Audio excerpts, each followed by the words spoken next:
How to scan a QR code on laptop. Hey everyone, welcome back to the channel. In today's tutorial, I'm going to show you guys how to easily scan a QR code on your laptop.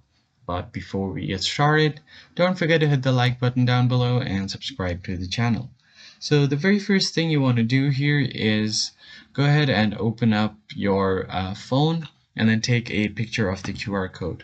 And you could email it to your computer and download it from your email.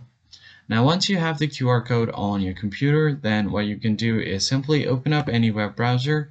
But if you're trying to connect Wi-Fi and try to scan the QR code for the Wi-Fi, then in that case you can use mobile hotspot and then send the QR code from there. Just use your phone to create mobile hotspot and connect your Wi-Fi, your computer to mobile hotspot.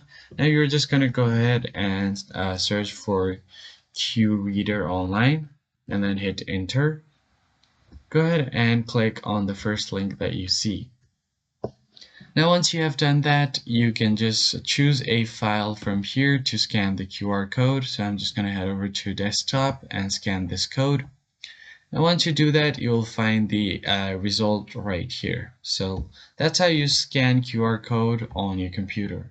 I hope you found this tutorial helpful. I'll see you guys on the next video.